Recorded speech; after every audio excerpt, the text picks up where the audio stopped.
तो दोस्तों आपको अगर है इलेक्ट्रॉनिक्स और रिपेयरिंग से प्यार तो जुड़ जाइए हमारे इस छोटी सी फैमिली के साथ सब्सक्राइब बटन और बेल आइकॉन दबा के।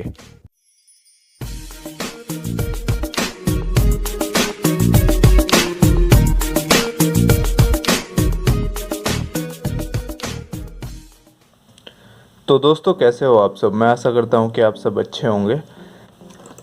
और आज की जो दोस्तों इस वीडियो में हम बात करेंगे इलेक्ट्रॉनिक्स कंपोनेंट की टेस्टिंग के बारे में। जैसा कि एक पार्ट जो है मैंने इसका डाल भी दिया था, अगर आपने नहीं देखा तो डिस्क्रिप्शन में आपको लिंक मिल जाएगा, वहाँ से देख लीजिएगा।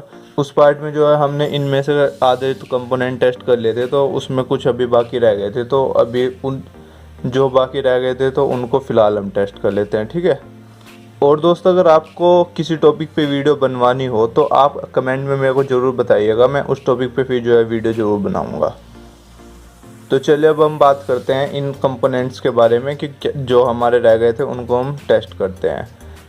अभी देखिए यहाँ पे जैसे मैंने आपको उस दिन भी बताया था कि जितने मेरे को कंपोनेंट मिल पाए तो वो मैंने ले लिए। कुछ इनमें ऐसे भी है जैसे आपका वेरिएबल रजिस्टर होता है, वेरिएबल कैपेसिटर होता है, तो वो मेरे को कहीं मिल नहीं पाए, तो इस वजह से मैं उसको नहीं ले पाया। इन फ्यूचर में अगर आप कहोगे और वो मेरे को मिले तो मैं आपको जो है ज़रूर उसके बारे में बताऊंगा।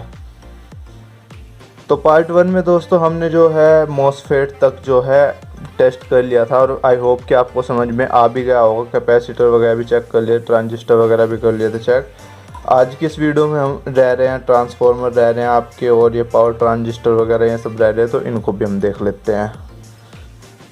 तो सबसे फर्स्ट नंबर पे हम टेस्ट करते हैं इस सेल को। ये सेल जो है आपका लिथियम सेल इसको बोलते हैं। ये आपका मदरबोर्ड में भी यूज़ होता है, आपका एलसीडी में भी यूज़ होता है, बहुत सी जगह यूज़ होता है। ये एक तरह से आपके क्लॉक को सेट रखने के लिए। तो इसकी वोल्टेज होती है आपकी 3.7 वोल्ट के लिए। जैसे हम बैटरी चेक करते हैं तो उसी तरीके से जो है हम इसको चेक करेंगे, ठीक है। मल्टीमीटर को डीसी वोल्टेज रेंज पे सेट करेंगे और इसकी जो है वोल्टेज हम चेक करेंगे। तो फिलहाल इसमें वोल्टेज है 3.17 के आसपास, 3.2, तो इतनी ओके है। अगर इसमें वोल्टेज आपकी 2 वोल्ट के आसपास तक चली जाती है तब भी काम करता रहता है, लेकिन 2 वोल्ट से अगर नीचे चली जाता है तो फिर ये काम नहीं करता। जो आपके कंप्यूटर लैपटॉप वगैरह का टाइम रहता है फिर वो सेट नहीं रह पाता। जब आप ऑफ करोगे तो टाइम अपने आप ख़राब हो जाएगा, फिर वो तो आपको चेंज करना पड़ता है, ठीक है। इसके बाद हम बात करते हैं इसकी। ये भी आपने देखा होगा, ये ज़्यादातर आपको देखने को मिलेगा, मदरबोर्ड में देखने को मिलेगा, मोबाइल में भी होता है उसमें, लेकिन छोटे उसमें होता है। जैसे मैंने आपको पहले उस वीडियो में बताया था, ये जितने भी कंपोनेंट है सब मोबाइल में भी यूज़ होते हैं, बस ये उनका जो है बड़ा वर्जन है। जैसे कि पावर ट्रांजिस्टर है तो ये उसमें भी यूज़ होता है आपका मोबाइल रिपेयरिंग में। तो अगर आप इनको सीख लेते हैं तो उनको तो आप ऑटोमेटिकली टेस्ट कर लेंगे। तो दोस्तों ये होता है आपका क्रिस्टल, और इसको रिजोनेटर भी बोलते हैं हम। ये एक फ्रीक्वेंसी को जनरेट करता है, जितने की ज़रूरत होती है तो उसी के अकॉर्डिंग फिर हम इसको लगाते हैं, ठीक है। और दोस्तों एक बात और मैं आपको बताऊं, ये जो आपका क्रिस्टल होता है ये वर्क करता है आपका पाइजो इलेक्ट्रिक इफेक्ट पे। ये एक तरह का इफेक्ट होता है। अगर आप इसके बारे में जानना चाहेंगे कि पाइजो इलेक्ट्रिक इफेक्ट क्या होता है तो आप कमेंट कर देना, मैं उस टॉपिक पे फिर वीडियो बना दूंगा, ठीक है। तो फिलहाल जो है हमें इनकी टेस्टिंग करनी है। तो दोस्तों वैसे तो इसको प्रॉपर चेक करने का तरीका ये होता है कि CRT से इसको चेक किया जाता है, जिसको ऑसिलोस्कोप भी हम बोलते हैं। लेकिन यहाँ तो हमें नॉर्मली आप जो है इसको मल्टीमीटर से भी चेक कर सकते हैं। अगर आपको एग्जैक्ट बिल्कुल रीडिंग चाहिए तो उसके लिए आपको फिर ऑसिलोस्कोप चाहिए होगा। वहाँ पे जो है इसकी पल्स दिख जाती है कि कितनी पल्स पर सेकंड ये जनरेट कर रहा है, ठीक है। तो इसको जो है हम सॉर्टिंग के लिए टेस्ट करते हैं अपने। इसमें किसी भी तरह की जो है सॉर्टिंग नहीं होनी चाहिए। इसका जो रेजिस्टेंस होता है दोस्तों बहुत हाई होता है, तो यहाँ पे फिलहाल शो नहीं कर रहा, लेकिन बस आपको चेक क्या करना होता है कि इसको सॉर्टिंग ना दिखाना चाहिए। जैसे एक हो रहे हैं यहाँ पे, तो इसको भी हम देखते हैं।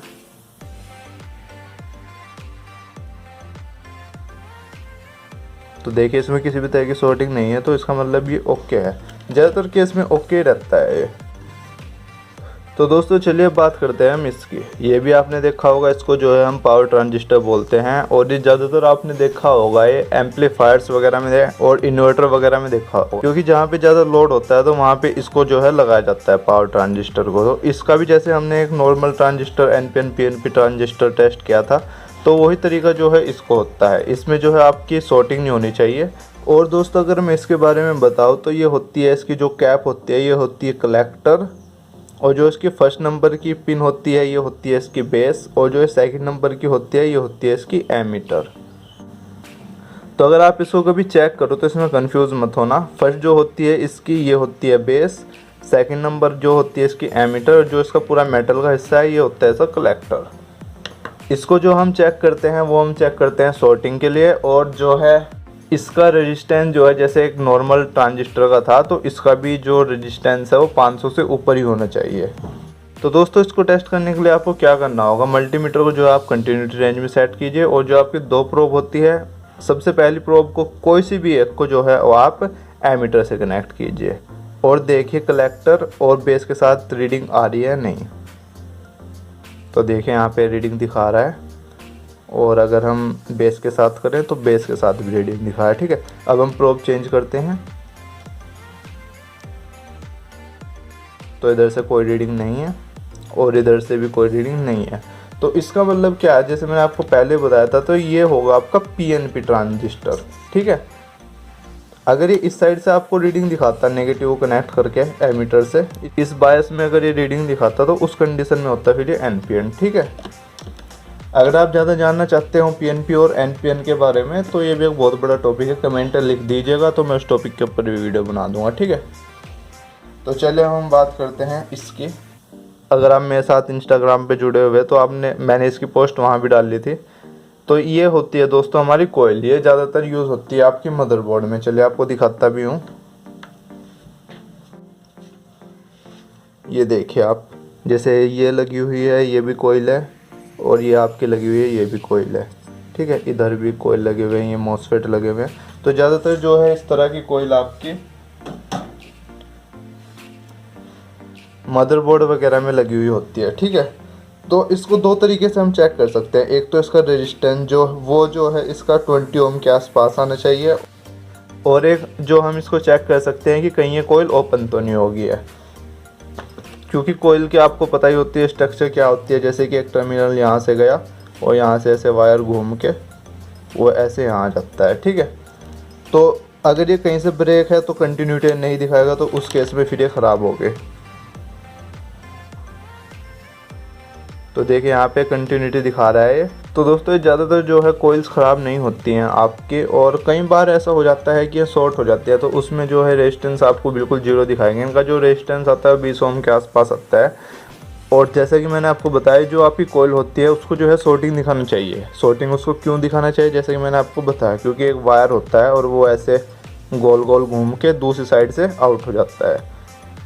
और जो कंपोनेंट थे उनमें हम बात कर रहे थे कि सॉर्टिंग नहीं दिखाना चाहिए, लेकिन कोयल के केस में जो है सॉर्टिंग दिखाना चाहिए, वो तब ओके मानी जाती है। और साथ में 20 ओम जो है उसका रेजिस्टेंस भी आना चाहिए। 20 ओम आ जाए, 15 आ जाए, 10 तक भी चलता है। अगर बिल्कुल ही मतलब जीरो है तो उसमें हो सकता है कि आपकी जो है कोयल शॉर्ट हो गई है वो अंदर से। इसके बाद ये आपने कहीं ना कहीं देखा होगा ये जो है आपका बजर है, तो इसको तो हम डीसी पावर सप्लाई से चेक करेंगे। फिलहाल 2 वोल्ट सेट कर लेता हूँ।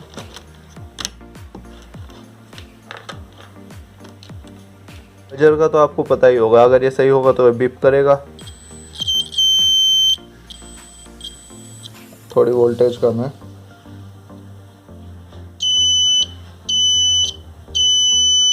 तो ये सही है। ठीक है, अब आती है बात ट्रांसफॉर्मर की। मेरे पास 2 तरह के ट्रांसफॉर्मर है, आपको दिखाने के लिए ही जो है मैंने सर्किट में से निकाले थे। ट्रांसफॉर्मर भी एक बहुत अच्छा टॉपिक है, ये भी कई तरह के होते हैं, स्टेप अप स्टेप डाउन। अगर आप इसके बारे में ज़्यादा जानना चाहते होंगे तो मेरे को बता दीजिएगा। तो ट्रांसफॉर्मर को चेक करने के लिए आपको क्या होता है कि इसमें भी जो है कोयल से होती है, इस कोयल की तरह। इसमें तो एक कोयल है, लेकिन इसमें जो है आपकी 3 कोयल है। 3 वो कैसे हैं, वो आपको कैसे पता चलता है, क्योंकि 2 जो आपकी लैग है उनकी जो है एक कोयल बनती है। तो इसमें कितनी लैग है, 1 2 3 4 5 6। ठीक है, तो 6 है, तो इसमें 3 कोयल होंगे आपके।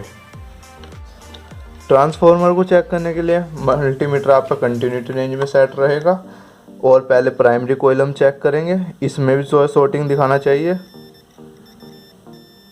तो ये सॉर्टिंग आपका दिखाया है, सही है। और इसको जो है दूसरी वाली कोयल के साथ कोई रीडिंग नहीं दिखानी चाहिए। अगर ये दूसरी वाली सेकेंडरी कोयल के साथ रीडिंग दिखा तो उसका मतलब क्या है कि शॉर्ट हो गया इसकी कोयल। और जो इसकी सेकेंडरी कोयल है उनको भी एक बार चेक कर लेते हैं।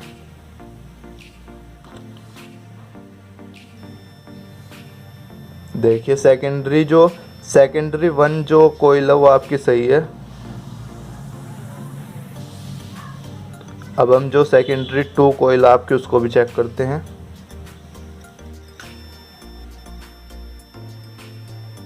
जो है सेकेंडरी 2 कोयल आपकी ये भी सही है, ठीक है। और इसको जो है और किसी कोयल के साथ कोई रीडिंग नहीं दिखानी चाहिए। तो ट्रांसफार्मर का दोस्तों ये होता है, अलग अलग कोयल्स रहनी चाहिए और एक कोयल की दूसरे कोयल के साथ कोई रीडिंग नहीं दिखाना चाहिए, क्योंकि ये आपका काम करता है इलेक्ट्रोमैग्नेटिक इंडक्शन पे। अब ये इलेक्ट्रोमैग्नेटिक इंडक्शन क्या होता है, अगर आप इसके बारे में जानना चाहेंगे तो कमेंट में लिख दीजिएगा, बता दूंगा उसके बारे में भी। अब हमारा एक कंपोनेंट रह जाता है, ये है हमारी रिले। ये ज़्यादातर आपकी काम आती है स्विचिंग में। इसकी सर्किट कैसी होती है वो मैं आपको दिखाता हूँ, एक बार बना के आपको समझ में आ जाएगी। तो वैसे तो दोस्तों ये जो वीडियो टेस्टिंग की है, लेकिन फिर भी इसके बारे में थोड़ा सा बता देता हूँ आपको, इसकी इंटरनल स्ट्रक्चर कैसी होती है। देखिए इसमें कुछ इस तरीके से 3 पॉइंट है, अगर आप यहाँ देखिए, ठीक है, 1 2 3 और 4 5। तो ये जो आपके पॉइंट है इनमें तो रहती है आपकी कोयल इस तरीके से, और यहाँ पे रहता है आपका एक आर्मेचर, ठीक है। जब यहाँ पे इस पर करंट फ्लो होता है तो ये आर्मेचर यहाँ से हटके जो है आपका यहाँ पे आ जाता है। अगर आपको मैं दिखाऊं तो अगर हम इनकी बात करें तो यहाँ पे जो है आपके ये देखिए कोयल है यहाँ पे, और यहाँ पे कुछ रेजिस्टेंस दिखा रही है अपना, क्योंकि बड़ी कोयल होती है इस वजह से इसका अंदर रेजिस्टेंस है, ठीक है। और जो आपका ये बीच वाला पॉइंट है ये कनेक्ट है इसके साथ, ठीक है। इसको टेस्ट करने के लिए दोस्तों एक तो आपकी जो कोयल है वो 300 ओम से ऊपर का रेजिस्टेंस दिखाने चाहिए, ठीक है। और जो उसका बीच वाला पॉइंट है उसके राइट वाला जो सेकेंडरी पॉइंट है इसके साथ जो है अटैच होना चाहिए, और जो लेफ़्ट वाला पॉइंट है वो ओपन होना चाहिए। तो ये कोयल आपकी सही है, ठीक है। अभी कोयल ख़राब आपकी कब हो सकती है, जैसे हमने यहाँ पे इस कोयल पे रेजिस्टेंस चेक किया तो 400 ओम के आसपास दिखा था, तो वो सही है। अगर यहाँ पे 0 ओम दिखाता या फिर 5-10 ओम दिखाता तो वो फिर आपका गलत है। और दूसरी बात, अगर आप इसको हॉट टेस्टिंग पे चेक करना चाहें तो वो भी कर सकते हैं। जैसे कि ये 12 वोल्ट डीसी की है, तो 12 वोल्ट हम सेट करते हैं, 12 वोल्ट सेट करते हैं और इसको जो है हम पावर देते हैं। तो अभी देखिए अगर ये सही होगी तो ये वर्क करेगी। ये देखिए आर्मेचर जो है मूव हो रहा है आपका।